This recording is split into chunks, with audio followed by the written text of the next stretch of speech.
pour la première fois, nous aurons un cirque sous chapiteau.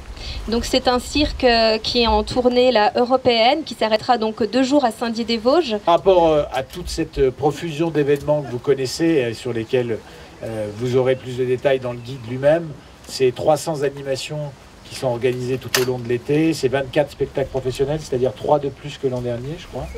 Il y en avait 21 qui seront organisés tout l'été. Cette mobilisation générale, et c'est l'un des aspects très intéressants de cette manifestation, cette mobilisation générale des services de la ville et de l'agglomération de Saint-Dié-des-Vosges pour faire vivre la ville-centre pendant cet été, pour proposer toute une série d'animations. Il y a 2 volets vraiment nouveaux et vraiment des propositions complètement nouvelles et un peu marquantes.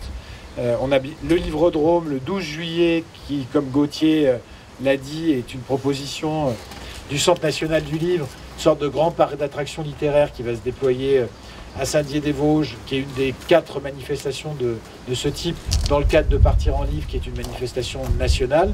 Gauthier pourra vous en parler, avec des matchs de foot littéraires, des ateliers de slam, etc., etc. Et puis la Nuit Blanche qui revient le 21 juillet à Saint-Dié. Ce sera les deux temps forts en termes de nouveautés de cet été en grand. Ce projet du Livrodrome rentre dans un cadre d'un projet, comme le rappelait Monsieur le maire, beaucoup plus large, qui est une manifestation, une des 15 manifestations nationales du ministère de la Culture, qui s'appelle Partir en livre, qui est une manifestation qui a fait le pari de sensibiliser l'été, hors du temps scolaire, toute la jeunesse de France et ultramarine au livre et à la lecture.